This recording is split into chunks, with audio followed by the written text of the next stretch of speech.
মহৎ কাজ, এর জন্য তাকে ধন্যবাদ জানাই।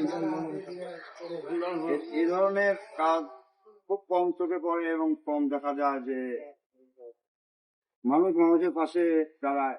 একটা পাগল মানুষ যখন রাস্তায় চলে কেউ তার দিকে তাকায় না, কেউ ফলো করে না। পরেও যে আমাদের নিজের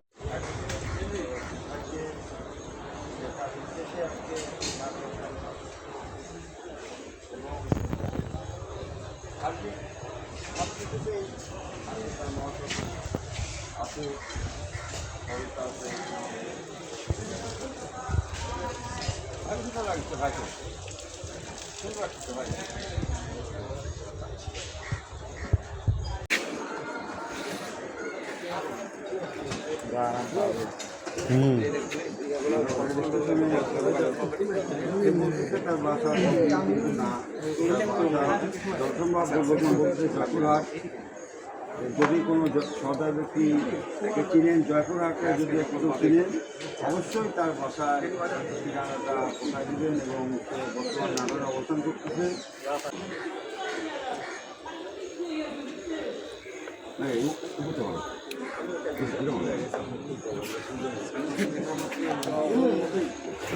লাগছে রে মানুষের তো আমরাও করো না, মুখ ধরে গেল সবাই মানুষ। হ্যাঁ, মুখ ধরে গেল।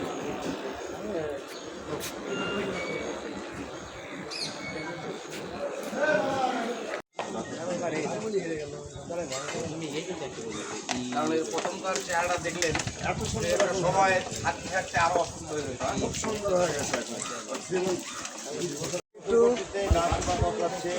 সামান দিচ্ছে, ইনশাল্লাহ আমরা মনে করি যে শীঘ্রই সেই সুস্থতা ফিরে পাবে এবং আপনারা যেন তাকে সুস্থতা দান করেন। একটা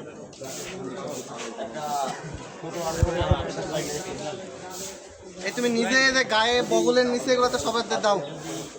আমাদের মিজান ভাই মহৎ না নিত হয়তো ভাই কোথায় যেত, আরো বেশি পাগলের পাগল হয়ে যেত।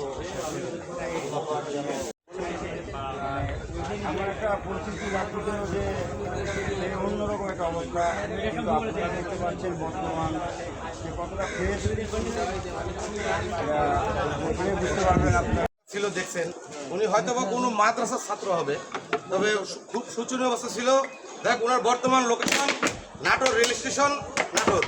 যদি ইনাকে ওনার পরিবারের কাছে পৌঁছে দেওয়ার জন্য অবশ্যই সাহায্য করবেন, সাহায্যের হাত বাড়িয়ে দিবেন যেন ইনার পরিবার ইনাকে খুঁজে পায়। এই কারণ এই হয়তোবা উনি কোনো মাদ্রাসা ছাত্র অবশ্যই। আজকে সে নাটোরে আসে, কাল কোথায় যাবে আমরা জানি না, কিন্তু অতি শীঘ্রই যে এটা যেন প্রচার করা হয়। এর বাড়ি জয়পুরহাটে আশপাশে, অবশ্যই আপনারা এটা প্রচার দেবেন।